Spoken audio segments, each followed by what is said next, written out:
HBO CEO calls JK Rowling transphobia controversy very online conversation ahead of Harry Potter Max reboot.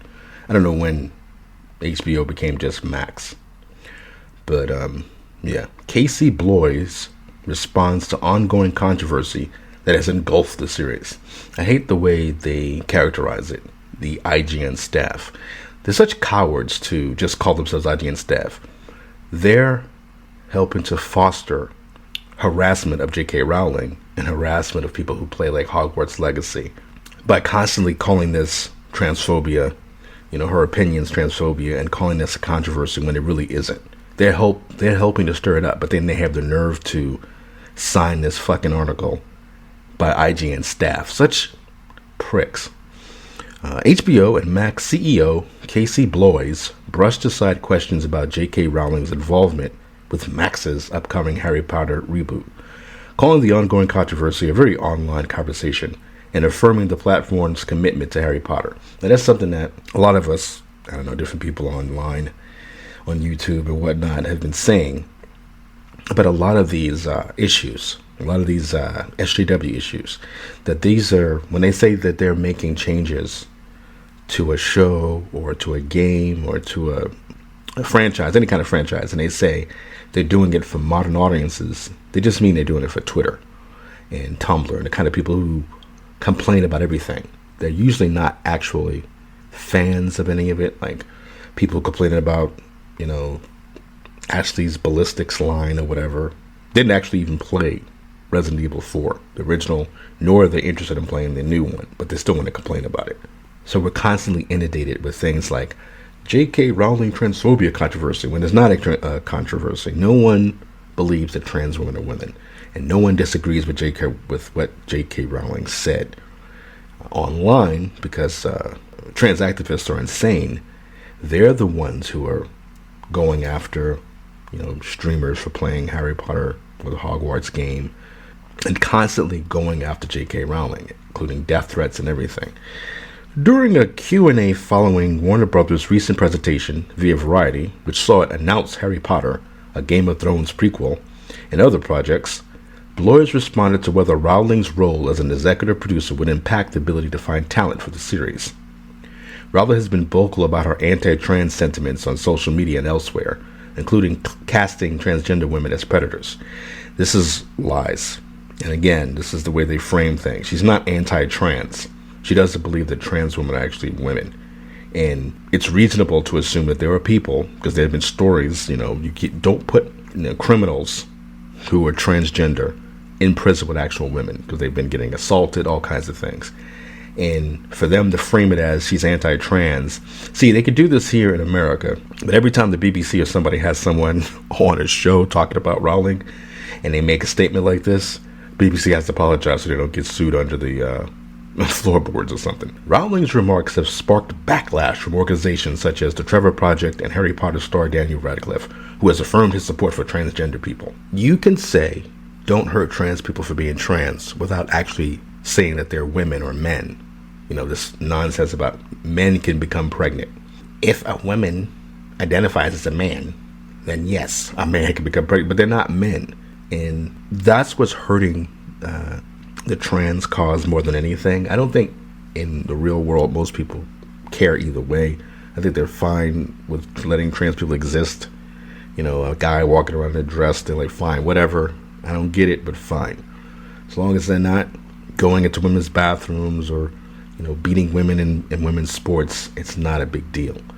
But because there are this group of trans activists who want to take over everything, like they want to invade women's spaces, and they don't want anyone to question anybody's self-ID. So like I said, this is the thing about when they talk about, she's casting transgender women as predators.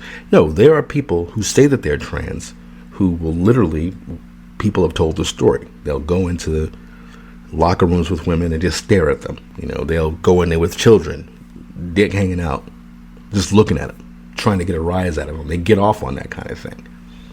And to act like there's no situation where that's possible, when I've said this before, the same people who are, trans women are the most amazing, stunning, and brave people on all the planet. They're actually women.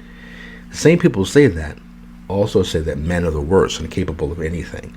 But if a man says he's a woman, then you just have to accept it. You don't believe that there's men capable of saying, I'm going to take advantage of this transgender mania and go to prison with women so I can assault them, go into women's bathrooms, go into women's locker rooms, go into women's sports and beat them at their own game, that kind of thing. All right, so what does it say here? What was it? Daniel Radcliffe. Blois shrugged off these concerns, which have engulfed the series for several years now, saying that HBO's priority is what's on screen. Yeah, the regular world and Hogwarts Legacy's success has proved this. Doesn't care about trans issues like this. And they certainly don't think that JK Rowling is a transphobe for believing that trans women are not actually women. All right, so no, I don't think this is the forum, Blois said. That's a very online conversation. Very nuanced and complicated and not something we're going to get into. Yeah, why should they? We're just trying to do entertainment. And more people should say this without being super political about it. Now, I guess this statement is the best he could say. But this thing about very nuanced and complicated, it's not really that nuanced and complicated. It's two different things. She's not anti-trans. She just doesn't believe that trans women are women. And also, she funded a shelter where only women can go. And yes, she does feel like there are men out there who would take advantage of this transgender craze to be predators, and that women should have their own spaces. I mean, they're to the point now, and your boy Zach was talking about this a couple of times, we're at the point now where a guy can say he's trans and not do anything, but just sit there with a wig on, or a slightly longer hair, and maybe makeup, not change his voice at all, just talk like a regular guy. And everybody's supposed to just say, oh yeah, that's the woman. There's this trans person who, I haven't seen them in a while. I know I used to argue with Destiny. I think her name is Demon Mama. I say her, but it just sounds like some guy, some stockbroker with a wig on. Just some regular guy talking. But it's supposed to be a woman, and we're supposed to say, oh, that's a woman. And the thing is, it doesn't even feel like a trans woman. It's just a guy saying he's trans. So we're at this point now where you don't have to do anything to say that you're a trans woman. And you just say, hey, I'm a woman. You don't have to change anything about your appearance. I think there was somebody, I think one of the earlier statements that JK Rowling made was, I think this all kind of started because there was this guy in a suit and a tie and a beard and everything, and he said he was a woman. And some woman, I guess, lost her job for saying he wasn't a woman. And so Rowling jumped in on that, and is snowballed from there. Anyway, it's not something we're going to do. Our priority is what's on the screen, Blois continued. Obviously, the Harry Potter story is incredibly affirmative and positive, and about love and self-acceptance. Did I say that right? And about love and self-acceptance. That's our priority, what's on screen. Now, one thing I'm concerned about with this reboot, I liked the Harry Potter films enough. I think Prisoner of Azkaban was my favorite, and that's probably because I was big Alfonso Cuarón fan for the most part. But they could be done better. And I remember, I haven't read all the books, but I remember even in Azkaban, there was a lot of things taken out. And I had this Turkish friend for a while, I haven't talked to her in a while, but she was really like, yeah, you watch the movies first because they take so much out. Watch the movies first, then read the book so you won't feel as bad. Because she liked the movies enough, but she hated how much was taken out of them. So doing a television show and devoting maybe like a season to each book sounds great. Only problem is, even with Hogwarts Legacy, for whatever reason, they had to put a trans character in there. And it's not the worst thing in the world, but it's like, it was just done for pandering. It wasn't even necessary. The game was a big hit anyway, but to do this, and then, if this person is adept at magic, why would they be trans? Why wouldn't they just change themselves into a woman and not even be trans? It's just, whatever. And so, the concern I have with this show, which, I'm not really looking forward to because I know it's going to be done for modern audiences. And Hermione's going to be black. Dumbledore's going to be openly gay. It's that kind of thing. So I don't trust it. They're saying that they're not going to get into the controversy as far as talking about, whether or not JK Rowling should be working on the project. But that doesn't mean they're not going to be SJW about it. So anyway, What's on the screen? Regarding Rowling's involvement, Blois said her insights are going to be helpful in the upcoming series. I'd also say, she created the series. You could try to separate her from it all you want to, but that's not going to happen. Max's Harry Potter reboot is the latest project in the series to cope with Rowling's attacks on transgender people. They're not really coping. Again, Hogwarts Legacy was going to be successful.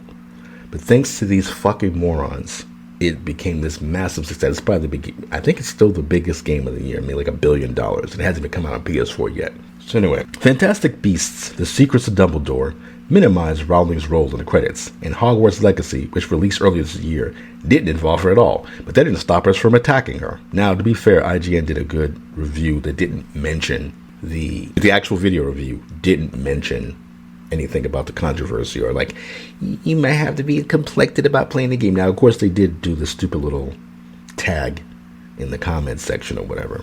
But whatever. Okay. Regarding Warner Brothers' stance on Harry Potter, Blois said the TV show is new and we're excited about that. But remember, we've been in the Potter business for 20 years. This is not a new decision for us. We're very comfortable being in the Potter business. We get out here trying to get paid. Max's Harry Potter series will seek to retell the story of the original 7 books in a televised format, with a specific focus on being faithful to the original series. Now, saying that, I mean, they'll just say, we're faithful to the spirit. But Hermione's black now. What's the kid who's always tormenting Harry? He's not going to be fat. Well, whatever. It will feature a new cast and a massive 10-year commitment, with Rowling serving as an executive producer. I don't know. That's a huge commitment. I don't know if it'll survive that long or not. I don't know. But hey, whatever.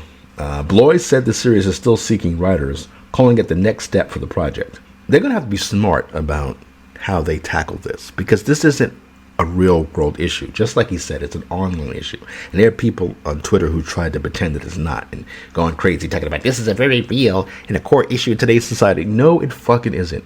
Most people don't suffer from gender dysphoria. No one wakes up thinking that trans women are actually women. Even the people who say that they believe trans women are women are lying. They don't believe it. They just want to affirm someone's feelings. That's all it is. And they want to control people. They already have enemies. JK Rowling has already been an enemy to the left because she's a liberal. She's a centrist. So progressives, leftists have never really liked her. And they've always hated the popularity of Harry Potter. Like I've said this before. They used to always say, read a new book, because people would always be like, oh yeah, they always use Harry Potter references when they were talking about political issues. And people got tired of it. Well, progressives got tired of it. They hated her all along. And so the transphobia thing was just an easy tag to throw. And what's amazing, IGN just regurgitates it without being critical at all. It's like all these media people all in bed together. It's disgusting. Along with YouTube and people who work at YouTube, who, instead of just letting people be honest, we have to do this thing where everything is hate speech. Like, trans people are victims. They're most amazing people in the world, but they're also victims. It's insane. And the whole victimhood is just an excuse to get power. And I don't even know what power it is, just to shove this shit down everybody's throats. Again, most people are fine with trans people. They don't care either way. But activism, the trans activists have pushed this to the point where, at least online, they never shut up about it. It's everything. It's in comic books, everywhere. There's so many trans characters. There's more trans superheroes now than there are trans people in real life. And like I said, there's nothing critical about the way anybody talks or thinks about this on the left. No one stops and says, okay, yeah, it's possible that, there are some people out there who are using this trans movement. But the thing is, they're perfect. All their causes are special causes. No one can, abuse it or take advantage of it or grift. They love talking about people being grifters. But that's all they do. But anyway, let's see. So, 10-year commitment, I think was the last thing I said. Blois said the series is still... Oh, yeah, I said that part. Blois said the series is still seeking writers, calling it the next step for the project. So, this is what I was saying. I was saying how, they have to really be, all of them, uniform in saying, look, this is entertainment. Whatever you feel about JK Rowling, you take it up with her. Now, I don't know if there's anybody going to be... There's few people who are standing up. I think... Luna Lovegood, the actress who played Luna Lovegood, recently came out and said, I'm starting to come around to some of the things she said. It makes sense. At a certain point, like I said, you push this trans shit so much, women are going to push back. because it really is essentially men taking over women's spaces and being more important, their feelings are more important than a woman's reality. And that if a woman says, hey, I'm a woman, don't call me a birthing person, and then there are men who are trans who say they should be women, are literally, it's insane. It's truly the upside down world that we're living in right now. It's 1984. But okay, so anyway, so I was saying basically they should all be uniform in saying, look, we're working on a series that many people love. This is an online conversation. When you look at the people who attacked Hogwarts Legacy, they all failed miserably. Hogwarts Legacy was the biggest game going. So if these people want to attack the show, great. The show will be even more successful than we expect it to be. We have been trying to be very close to the vest, Blois said, but we haven't gone out to agencies yet. We have our own internal process where we've been thinking about people, but we have not wanted to go out into the world saying, who do you have? But now that the news is out, we will start. Max's Harry Potter reboot does not have a release date. Let me say that again. Max's Harry Potter reboot does not have a release date. Yeah, I don't know if this is going to be able to last for 10 years. I don't know if I'm interested in that. Like I said, if they don't do it for modern audiences and they do faithful to the books, then yeah. I mean, they could probably get something out of it. Like Game of Thrones is it Game of Thrones or Games for Thrones? Yeah, Game of Thrones could have lasted a lot longer. But HBO let those two fucking clowns rush the ending. They should have just said, all right, look, if y'all leaving, fine, get the fuck out of here. We're going to hire somebody else to keep this going. You know, this, I don't know. That was just really fucking stupid. But yeah, this is an online conversation. Despite people like Christopher Can't Write telling his personal story. And your boy Zach talked about this. He did a tweet thread where he talked about how his show, Halt, Catch Fire, was out. And he went to some Comic-Con convention or something.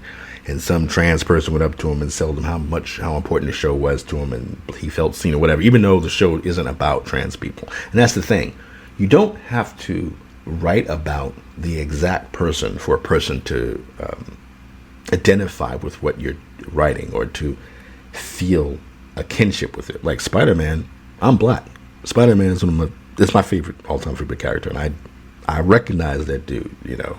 I identify with him, you know. I don't have to be white to do that, you know. So, yeah, I think going forward, anybody who's working on any Harry Potter related should just say, yeah, that's an online conversation. It's nuanced. It's complicated. We're just working on the show. This is not something that the general population is interested in, and it's not something we're going to tackle. It's, well, you know, above my pay grade.